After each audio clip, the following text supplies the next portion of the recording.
नमस्कार, रीवा 24 के आज के अंक में आपका स्वागत है। पहले डालते हैं एक नजर आज की प्रमुख खबरों पर। मामूली विवाद में भाई ने भाई की ले ली जान। पैसे न देने पर थाने के मुंशी और आरक्षक ने युवक को दी तालिबानी सजा। लाइसेंसी बंदूक से जेसीबी चालक को गोली मारने पर रिटायर्ड फौजी का लाइसेंस निरस्त और स्वस्थ हुए भगवान जगन्नाथ। इस बार लक्ष्मण बाग में ही हो सकेंगे दर्शन। इन खबरों को आगे हम विस्तार से देखेंगे। दो भाइयों के बीच घर में शुरू हुए छोटे से विवाद में एक भाई ने दूसरे भाई को पीट कर मौत के घाट उतार दिया। घटना की शिकायत दोनों ही पक्षों के द्वारा संबंधित थाने में दर्ज करवाई गई थी, जिसमें एक भाई की मृत्यु होने के बाद पुलिस ने दूसरे भाई को गिरफ्तार कर लिया है। दो भाइयों के बीच खूनी संघर्ष की घटना तकरीबन 5 दिन पूर्व हुई थी। परिजनों ने बताया कि महाजन टोला निवासी मृतक संतोष साकेत का अपने भाई सुरेश साकेत से 14 जून को विवाद हो गया था। परिजनों का कहना है कि मृतक संतोष साकेत घर के एक हिस्से में खाना बना रहा था। सभी आरोपी सुरेश साकेत वहां खाना बनाने से मना करते थे। इसी बात को लेकर दोनों के बीच विवाद की स्थिति निर्मित हो गई। तभी सुरेश ने संतोष के ऊपर डंडे से हमला कर दिया। घटना की शिकायत दोनों ही पक्षों के द्वारा बिछिया थाने में दर्ज कराई गई थी, लेकिन आज उपचार के दौरान साकेत की मौत हो गई, जिसके बाद बिछिया पुलिस ने आरोपी सुरेश साकेत को गिरफ्तार कर लिया है। वहीं मृतक के शव को पीएम के लिए संजय गांधी अस्पताल भेजा गया है। क्या नाम है आपका? अर्जुन साकेत। ये जो खत्म हुए इनका क्या नाम है? संतोष साकेत। कौन है आपके? पापा है मेरे। ये क्या घटना क्या हुई थी उनके साथ? ये खाना बनाने के लिए बातचीत हो गई थी इन लोग की। किससे? चाचा की और पापा की। दोनों को झगड़ा हो गया? हाँ। घर में खाना बनाने? हाँ, घर में खाना बनाने के लिए सिर्फ। क्या कह रहे थे कि इस जगह पे बनाओ, दूसरी जगह? हाँ, वो बोल रहे थे कि यहाँ पे ना बनाओ। वो बोले कि हाँ आज भर बना लें दे, कल से ना बनाएंगे। तो बोला कि नहीं बनाएगा। फिर एक दूसरे गाली देने लगे, फिर मारपीट होने लगी इन लोग की। तो इनके कहाँ चोट लगी थी? इनकी यहाँ पे लगी थी सर पे, और यहाँ सीने में मारे थे। तो सीने के दर्द के कारण ख़त्म हो गए हैं वो। हाँ। इनको जो मारे हैं इनको पुलिस ने गिरफ्तार कर लिया है? हाँ, कर लिया है। आज ही किया है सुबह। जब ये खत्म हो गया तब? हाँ, आज सुबह किए हैं। इसके पहले जब मारपीट हुई थी रिपोर्ट किए थे आप लोग? हाँ, हम भी किए थे, वो लोग भी किए थे। पैसे न देने पर थाने के मुंशी और आरक्षक ने युवक को दी तालिबानी सजा। मुंशी और आरक्षक पर लगे गंभीर आरोप। आज पुलिस अधीक्षक के पास जख्मी हालत में एक युवक फरियाद लेकर पहुंचा। युवक के शरीर में मारपीट के कुछ ऐसे निशान बने हुए थे जो अपनी पीड़ा को बयां कर रहे थे। निवासी सुनील सिंह परिहार ने बताया कि वो पेशे से चालक है और बुलेरो गाड़ी चलाकर अपने परिवार का पेट पालता है। बीती शाम वो गाड़ी लेकर खड़ा था, तभी धोखे से सेल्फ स्टार्ट हो गया और गाड़ी एक दूसरे वाहन से जाकर टकरा गई। सुनील सिंह ने बताया कि दूसरा पक्ष शिकायत करने को भी तैयार नहीं था, फिर भी उसे लिखित शिकायत ली गई। इस दौरान मनिकवार चौकी में पदस्थ मुंशी वीरेंद्र सिंह बघेल और डाबर नाम के चालक के द्वारा फरियादी से पैसा मांगने लगे। 5,000 रुपए की मांग की जा रही थी, लेकिन फरियादी के पास पैसे नहीं थे। तभी मुंशी जी को गुस्सा आया और फरियादी को थाने के पीछे ले जाकर उसकी बेल्ट और डंडों से दोनों ने मिलकर पिटाई कर दी। फरियादी का आरोप है कि उसे बांधकर पीटा गया। उसके निशान उसके शरीर पर साफ दिखाई दे रहे हैं। घटना ये हुई सर कि मेरी गाड़ी खड़ी थी, बोलेरो में गाड़ी चलाता हूँ, तो अपना जीवन याच की कोशिश करता हूँ सर। गरीब आदमी, हमारे आगे पीछे कोई नहीं है। तो सर मुंशी हमें, वो गाड़ी हमारी खड़ी थी वहीं चौकी के सामने ही, तो एक आदमी उसमें बैठा और सेल्फ मार दिया, तो ऐसे हल्का जाके टच हो गया। जब टच हो गया तो मुंशी, आज 3 महीने की पहले की बात है सर। किससे टच हुआ था? वो दूसरा आदमी था, साथी था हमारा, वो बैठा था, वैसे सेल्फ मार दिया तो जाके मतलब ऐसे धीरे से जाके लग गई गाड़ी। किसको लगी थी? वो एक पटेल हैं, आपके खैरा कनकेसरा के हैं। मतलब कोई अन्य आदमी को लगी? जी, अन्य आदमी को। जी हाँ। जी।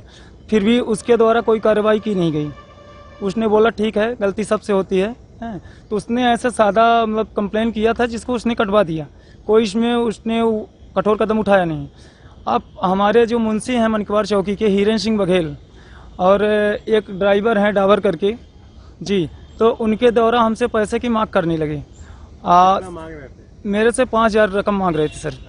अब मैं 5,000 देने में असमर्थ था, मैं 5,000 उनको दे नहीं सकता था सर। तो उसने आक्रोश में आके मेरे को चौकी के पीछे ले जाके और बेल्ट से बांध के अंधेले में तालिबान सजा दी सर। मेरे साथ घंटों मारपीट किए और मरणावस्था में मेरे को छोड़ के वहीं से चले गए। पानी मांग रहा था, पानी भी मेरे को दिए नहीं। फिर इसके बाद कोई एक मुंशी आए, जिसको मैं पहचानता नहीं हूँ सर, तो उनने आके मेरे को उठाए और उठाने के बाद गया, मैं परिजनों को बताया अपने। इसके बाद डायरेक्ट पुलिस अधीक्षक कार्यालय रीवा गए। पीठ में पूरे चोट लगी है, कैसे लगी? गिरने से लगी है? गिरने से नहीं, डंडों से पीटे हैं सर। डंडों और बेल्ट से पीटे हैं। अबे क्या धमकी दे रहे थे? धमकी ये दे रहे हैं सर कि अगर तुम कंप्लेन करने जाओगे तो तुम्हें हम 2 सीसी कोरेक्स रख के तुम्हें जबरन पकड़वा देंगे।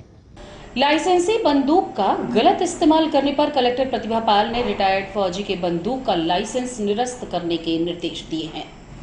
सिरमौर तहसील अंतर्गत ग्राम नकटा पटवारी हल्का डेली अंतर्गत दिनांक 16 जून को न्यायालय नायब तहसीलदार वृत्त बैकुंठपुर द्वारा पारित शासकीय भूमि से बेदखली आदेश के क्रियान्वयन हेतु राजस्व निरीक्षक बैकुंठपुर पटवारी हल्का डेली उपस्थित हुए। अतिक्रामक चंद्रमौल शुक्ल पिता धामक शुक्ल द्वारा गाली गलौज करते हुए अपने घर की छत पर जाकर 12 बोर की बंदूक से जेसीबी चालक पर फायर कर दिया। गोली जेसीबी पर जाकर लगी और गोली से निकले छर्रे से चालक घायल हो गया। आरोपी चंद्रमौल शुक्ल के विरुद्ध थाना बैकुंठपुर में भारतीय दंड संहिता 1860 की धारा 307, 353, 332, 294 कायम की गई। साथ ही आरोपी के अस्त्र लाइसेंसी निरस्तीकरण की कार्यवाही करने के निर्देश कलेक्टर रीवा प्रतिभा पाल द्वारा दिए गए। बैकुंठपुर का एक मामला संज्ञान में आया था जिसमें सीमांकन करने के लिए जो राजस्व की टीम मौके पर गई थी, उनके साथ में जो सीमांकन जिन पक्षों के होने थे, एक पक्ष द्वारा झगड़ा किया गया और उसके बाद ये पाया गया कि उन्होंने अपनी बंदूक से गोली भी चलाई, जिसके कारण से एक जो जेसीबी के ड्राइवर थे उनको थोड़ी सी हल्की चोट भी आई थी। उनका बाद में परीक्षण कराया गया और उनको एडमिट भी कराया गया। एफआईआर दर्ज हुई है इस केस में। आगे हम लोग जो बंदूक के लाइसेंस है उसका भी प्रतिवेदन एसडीएम भेज रहे हैं, वो भी निरस्त करेंगे। साथ ही राजस्व के हमले पर जिन लोगों ने इस तरीके की गतिविधि में लिप्त हैं, उनका ये भी संज्ञान में आया है कि उन्होंने कुछ लोगों की ज़मीनों पर कब्जा भी किया गया है, उसकी भी जांच कराई जा रही है। तो शासकीय कार्य में बाधा डालने का किसी व्यक्ति द्वारा इस तरीके से प्रयास किया जाएगा। इससे ये भी प्रूव होता है कि यदि राजस्व हमले के साथ इस तरीके की घटना हो रही है तो वहाँ पर जो रास्ता खुलवाना या सीमांकन का जो विवाद था वो कितना गंभीर होगा। तो ऐसे जो आवेदक हैं इनके खिलाफ हम लोग सख्त। स्वस्थ हुए भगवान जगन्नाथ, रीवा के लक्ष्मण बाग मंदिर में ही होगा भगवान जगन्नाथ का दर्शन। मान्यताओं के अनुसार 15 दिन बीमार रहने के बाद भगवान जगन्नाथ अब स्वस्थ हो चुके हैं। रीवा के लक्ष्मण बाग मंदिर में राजवैद्य ओम प्रकाश घसरी ने द्वारा भगवान जगन्नाथ का इलाज किया गया। इस दौरान उनके पुत्र उपदेश पंसारी और नातिन भी साथ रहे। रीवा की प्राचीन परंपरा रही है कि भगवान जगन्नाथ के स्वस्थ हो जाने के बाद अपने भक्तों को दर्शन देने के लिए निकलते थे, लेकिन इस वर्ष उनकी शोभा यात्रा नहीं निकाली जा रही है। भक्तों को दर्शन लाभ देने के लिए अब लक्ष्मण बाग मंदिर में ही जाना पड़ेगा, जिसके लिए कई तरह के विशेष इंतजाम किए गए हैं। बताया जा रहा है कि हाल ही में लक्ष्मण बाग के महंत का स्वर्गवास हो जाने से रीवा में रथ यात्रा नहीं निकाली जा रही है, लेकिन बीमारी से ठीक होने के बाद भगवान के दर्शन लोग लक्ष्मण बाग मंदिर में ही कर सकते हैं। चीज़ें मिलाई जाती हैं, कैसे चीज़ें बनाई जाती हैं? चाहे कि ये तो सुन रहे कि महाराज रघुराज सिंह के ज़माने से ये परंपरा चली आ रही है, क्योंकि अभी तो हम उसकी से 30 सालों से आ रहे हैं भगवान की सेवा में। 30 सालों से आ रहे हैं भगवान की सेवा में दर्शन करने के लिए। और उसके पहले तो यहाँ राजघराने से परंपरा ये बनी हुई है। और महाराजा रघुराज सिंह के ऐसा सुनने में जो हम लोगों के इतिहास बताया जाता है कि महाराजा रघुराज सिंह ने स्थापित किया था यहाँ भगवान जगन्नाथ जी की मूर्ति उड़ीसा से जगन्नाथपुरी से लाके। इसमें दवाई में क्या क्या दिया जाता है? दवाई में भगवान को ठंडाई दी जाती है, क्योंकि प्रभु को लू लग जाने की शिकायत होती है, इसलिए इसमें ठंडाई जो है वो पिलाई जाती है। और 15 दिन बाद का जो खाना होता है अपने यहाँ खिचड़ी है, साबूदाना है, खीर है, इस टाइप से। आज अब भगवान प्रभु स्वस्थ हो गए हैं ये कहना चाहिए।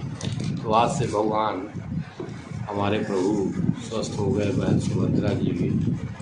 और कांग्रेस कार्यकर्ताओं ने राहुल गांधी के जन्मदिवस के अवसर पर नारी सम्मान योजना के तहत कार्यक्रम आयोजित किया और राहुल गांधी का जन्मदिन केक काटकर मनाया।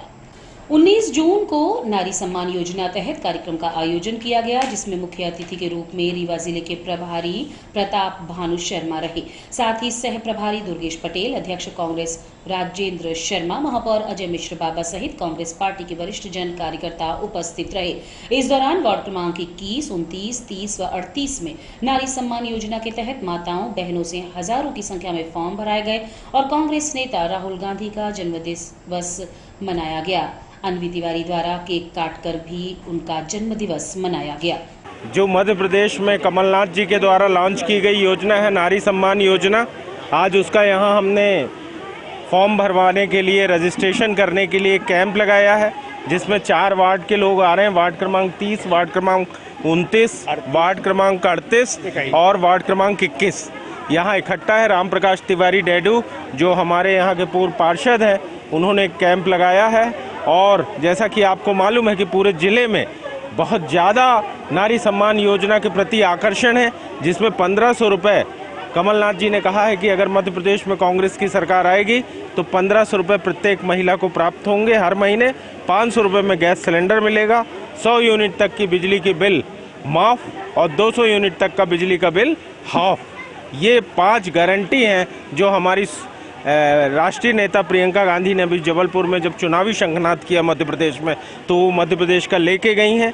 कांग्रेस की सरकार जहाँ जहाँ है, हिमाचल प्रदेश में हो, चाहे छत्तीसगढ़ में हो, चाहे कर्नाटक में हो, हर जगह 500 रुपये में गैस सिलेंडर मिल रहा है और महिला सम्मान का राशि भी ट्रांसफ़र होना शुरू हो गई। जैसे ही कांग्रेस की सरकार आई तो हमने 500 रुपये कर्नाटक में 2000 रुपये प्रति महिला को और साथ में 500 रुपये में गैस सिलेंडर देना शुरू कर दिया। जैसे ही मध्य प्रदेश में नवंबर में कांग्रेस की सरकार बनेगी, दिसंबर से राशि शुरू हो जाएगी। आप देखिए किस तरीके से जनता में, महिलाओं में, हमारी बहनों में, हमारी माताओं में इसको योजना को लेकर उत्साह है। कल 18 जून को हमने जिले में जिला कांग्रेस कमेटी ने महिला सम्मान दिवस मनाया। 1 लाख से ऊपर फॉर्म हमने एक दिन में भरे। जिले में हमारे 5 लाख फॉर्म भरने की ओर अग्रसर हैं और मुझे लगता है कि ये बहुत बड़ी और सफल योजना होगी। एक तरफ जहां भारतीय जनता पार्टी कांग्रेस की नकल करके लाडली बहन योजना ला रही है, जिसमें केवल 1000 रुपये दे रही, और वो भी ये 4 महीने के लिए मिल जाए तो बड़ी बात है। उसमें भी 4 लाख लोगों ने आवेदन किया, उसमें मात्र अभी 1.5 लाख लोगों को 1000 रुपये ट्रांसफ़र हुआ। 1000 भी नहीं, अभी तो ट्रायल में 1 रुपये ट्रांसफ़र कर रहे हैं। और भारतीय जनता पार्टी के, जैसे मैं हमेशा कहता हूँ, 2 चेहरे हैं। एक चेहरा ये जिसमें वो अपनी बहनों के प्रति चुनाव आ गया इसलिए आकर्षण दिखा रहे हैं, और दूसरा चेहरा वो है कि जब हमारी बच्चियां जो गोल्ड मेडल लाती हैं कंट्री के लिए, देश के लिए, उन बच्चियों पे ब्रजभूषण शरण सिंह जैसे लोग गंदी निगाह रखते हैं, उनके साथ अश्लील हरकत करते हैं, तो उनकी रक्षा में खड़ी होते हैं। ये भारतीय जनता पार्टी के 2 चेहरे हैं और जनता भारतीय जनता पार्टी को अच्छी तरीके से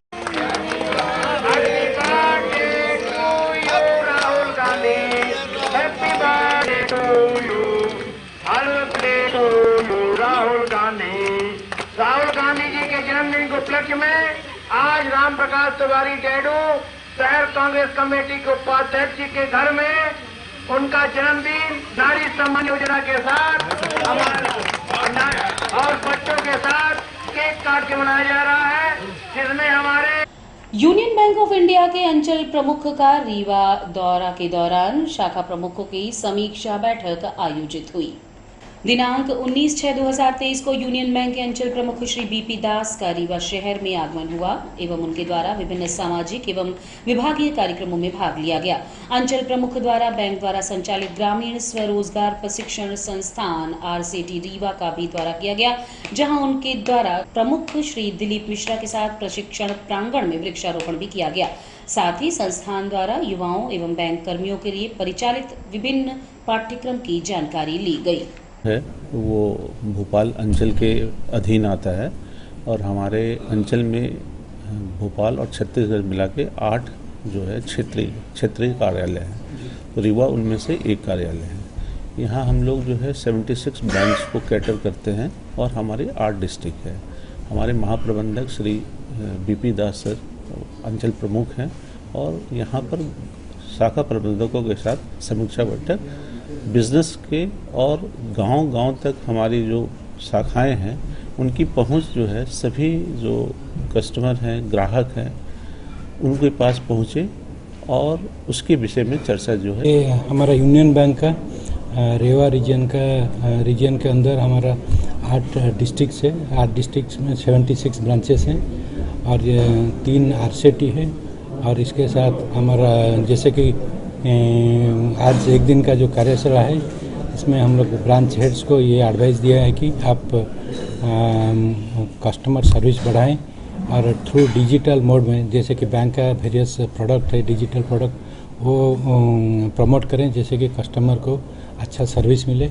इसके साथ आउटरीच प्रोग्राम करके कस्टमर को आउटरीच करें, जाके कस्टमर के पास पहुँचे, उनका जो रिक्वायरमेंट है वो भी फुलफिल करें। और जो आगे जाके बैंक्स का वेरियस प्रोडक्ट जो है कस्टमर को समझाए और उनको भी अवेल कराए। सुरक्षित समाज के लिए पुलिस द्वारा लगातार अभिमन्यु अभियान चलाया जा रहा है। इस अभियान से लोगों को जागरूक करने सहित उनके अधिकार और समाज में उनकी भूमिका को लेकर जागरूक किया जा रहा है। पुलिस मुख्यालय भोपाल से जारी हुए आदेश पर पूरे मध्य प्रदेश में ये जागरूकता अभियान चलाया जा रहा है। इसी कड़ी में अतिरिक्त पुलिस महानिदेशक के निर्देशन में पुलिस विभाग ने रीवा जिले में जागरूकता अभियान अभिमन्यु का शुभारंभ किया। इसके लिए अभिमन्यु सेल्फी पॉइंट बनाए गए। उक्त सेल्फी पॉइंट शिल्पी प्लाजा रीवा, पुलिस यातायात चौकी, पीटीएस पेट्रोल पंप और विवेकानंद पार्क में बनाए गए हैं, जहां युवक युवतियां महिलाएं आकर सेल्फी ले रही हैं। वहीं इस अभियान को सफल बनाने के लिए संकल्प ले रही हैं। दरअसल इसका उद्देश्य है कि चुप न रहें, आवाज उठाएं। किसी भी प्रकार की सामाजिक बुराई को खत्म करने के लिए आवाज तो उठानी ही होगी। दरअसल पुलिस प्रशासन नशा, दहेज, रूढ़िवादिता, अश्लीलता, भ्रूण हत्या, अशिक्षा, संवेदनशीलता जैसी बुराइयों से घिरे समाज के इस चक्रव्यूह को अभिमन्यु को तोड़ना है, जिसके चलते मैं भी हूं अभिमन्यु नाम से अभियान चलाया गया है। चलाए जा रहे अभियान के संबंध में डीएसपी प्रतिभा शर्मा ने क्या जानकारी दी है, आइए आपको सुनवाते हैं। भोपाल पीएचक्यू के माध्यम से एक अभियान चलाया जा रहा है, मैं हूँ अभिमन्यु, जिसमें एसपी सर के मार्गदर्शन में पूरे रीवा में कि जो कुचक्र फैला हुआ है समाज के अंदर, स्पेशली ये पुरुषों को अवेयरनेस के लिए और महिलाओं के ये हेल्पलाइन नंबर दिए गए हैं, जिसके अंतर्गत हम लोग यहाँ के शहर रीवा के 4 चौपाटी सेंटर पर लोगों के अवेयरनेस के लिए प्रोग्राम चला रहे हैं अभिमन्यु, कि जिसमें लोग जाने समझें कि ये कुचक्र क्या है, दहेज, अश्लीलता, लिंग भेद और इसके अलावा नशा वगैरह जो यहाँ के कोरेक्स वगैरह लोग बच्चे लोग पी रहे हैं, उसके लिए अवेयरनेस एक प्रोग्राम है जिसके अंदर हम लोगों को अवेयर कर रहे हैं। ये अभियान 12 जून से 19 जून के बीच में यहाँ पे चलाया जा रहा है, जिसमें कि अभी हम 4 चौपाटी पर खड़े हुए हैं। 19 जून को समाप्त होगा, उसके हाँ, बाद क्या बिल्कुल बिल्कुल 19 जून के बाद मैं चाहूंगी कि रीवा के समाज के लोग यहाँ पे जुड़े रहें इस अभियान से और इसके माध्यम से और अवेयर होते रहें। Thank you. इसके माध्यम से एक सेल्फी पॉइंट बनाए गए हैं जगह जगह पर रीवा में, जिसमें कि मैं लोगों को बुलाती हूँ, उनको समझाती हूँ इसके बारे में, और ये सेल्फी लगाई गई है, मैं हूँ अभिमन्यु, और ये नंबर प्लेट वहाँ पे लगाई गई है जिसमें कि चुप ना रहें, आवाज उठाएं। उसके माध्यम से लोग अवेयर हों और इसके माध्यम हम लोगों को समझाइश दे रहे हैं। कहाँ लगाया गया? ये सेल्फी पॉइंट, जैसे कि आज हम ये सेल्फी पॉइंट 4 चौपाटी पर लगाए क्योंकि यहाँ पे भीड़ बहुत होती है और आज संडे भी है। इसके अलावा एसएफ पेट्रोल पंप पर, और इसके अलावा एक सहायता पुलिस सहायता केंद्र शिल्पी प्लाजा पर लगाया गया है। और रुकेंगे एक छोटे से विराम के लिए, बने रहिए रीवा 24 न्यूज के साथ। हड्डी जोड़ एवं रीढ़ रोग तथा स्त्री रोग एवं प्रसूति रोग का इलाज एक ही छत के नीचे। विघ्नहर्ता hospital and trauma centre, hotel landmark के पास, रतहरा, रीवा। डॉक्टर संतोष सोनी, पूर्व चिकित्सक, बॉम्बे हॉस्पिटल, मुंबई। हड्डी जोड़ एवं रीढ़ रोग विशेषज्ञ, छोटे चीरे एवं दूरबीन विधि द्वारा हाथ तथा पैर की हड्डियों का ऑपरेशन। गठियाबात, जटिल एवं बिगड़े हुए फ्रैक्चर का बेहतर इलाज करते हैं डॉक्टर संतोष सोनी। विघ्नहर्ता हॉस्पिटल ट्रॉमा सेंटर में ही स्त्री एवं प्रसूत रोग विशेषज्ञ डॉक्टर शैलजा सोनी भी उपलब्ध हैं, जिनकी देखरेख में नॉर्मल डिलीवरी, सिजेरियन ऑपरेशन एवं बच्चेदानी से संबंधित ऑपरेशन की बेहतर सुविधा। संतानहीन दंपत्ति तत्काल संपर्क करें। विघ्नहर्ता hospital and trauma centre, hotel landmark के पास, रतहरा, रीवा। सुविधाजनक एवं सफल इलाज हेतु आज ही संपर्क करें। विघ्नहर्ता hospital and trauma centre, hotel landmark के पास, रतहरा, रीवा। मोबाइल नंबर 7828781983 अथवा 8462956774 पर।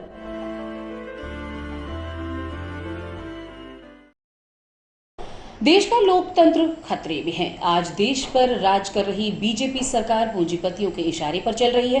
पूरी तरह से लोकतंत्र का हनन किया जा रहा है। आने वाले समय में लोकतांत्रिक व्यवस्था खत्म करने का प्रयास किया जा रहा है। आज एक प्रेस वार्ता के दौरान ये बातें राज्यसभा सांसद राजमणि पटेल ने कही। क्या खास बातें कही पत्रकार वार्ता में, आइए आपको सीधे लिए चलते हैं पत्रकार वार्ता में। तो एक परंपरा व्यवस्था है कि किसी उसमें कोई मान लीजिए कि पिछड़ापन कहिए, किसी उसमें पीछे रह जाता है तो उसको प्रोत्साहन देने के लिए आगे किया जाता है, उसको बढ़ावा दिया जाता है, उसको महत्व दिया जाता है। निश्चित रूप से महिला वर्ष में जो है कांग्रेस ने महसूस किया कि हमारी जो महिलाएं हैं उसमें कोई रेखा उसकी नहीं है। महिला माने महिला, जो भी महिलाएं हैं उसमें कोई ऐसा नहीं गरीबी के आधार पर दिया जा रहा है कि उसके आधार पर दिया जा रहा है, प्रलोभन दिया जा रहा है। तो ये है कि माने जो महिलाएं हैं, महिलाओं का सम्मान होना चाहिए, अधिक उनकी भागीदारी है और वो तेज़ी से आगे बढ़ें, उनकी हिस्सेदारी हो हर क्षेत्र में। इस वजह से सरकार ने निर्णय लिया कि माने हम महिलाओं का सम्मान करेंगे और उसके सम्मान के हिसाब में निर्णय किया क्या क्या हमें करना है। सारे सम्मान महिलाओं का सम्मान करने में कैसे टूट पड़ेगी? नहीं, ये तो कुछ भी कहा जा सकता है। चुनाव तो आते जाते रहते हैं 5 साल में। कोई आज काम होता है, कोई कल होता है, कोई परसों होता है।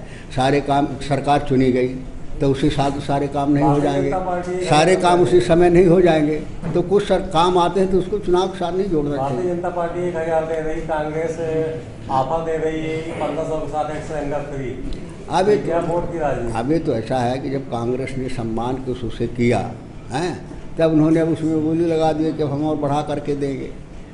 तो उनकी माने नियत है, उनकी नियत साफ नहीं है। जब मध्य प्रदेश सरकार पे तो ऑलरेडी इतना कर्जा हजारों करोड़ों का है, ये देंगे कैसे जब इतना सरकार पे ऑलरेडी इतना हजारों करोड़ों का कर्जा है? हाँ, तो कैसे ये इस योजनाओं का इस पहुंचा पाएंगे? नहीं तो सरकार करेगी, सरकार माने जब आएगी सरकार की योजना है, सरकार की नीतियां हैं, सरकार रास्ते निकालती है, संसाधन ढूंढती है, संसाधन की सरकार बांट रही तो कितना कर्जा लेके बांट रही, जब कांग्रेस आएगी तो खाली खजाने में कहाँ लूट करेगी?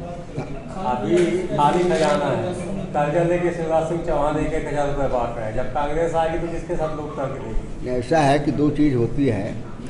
एक तो संसाधन खोजे जाते हैं, संसाधन बढ़ाए जाते हैं, कर्ज भी लिया जाता है, सहायता ली जाती है। ये तो एक व्यवस्था के आधार पर होता है। लेकिन कांग्रेस निश्चित रूप से कोई न कोई समाधान सोचेगी, ऐसा माने निर्णय करेगी जिससे हम उसकी जो हमारी कमी है, कर्जा है, उसको पूरा कैसे करें, कैसे संसाधन जुटाएं।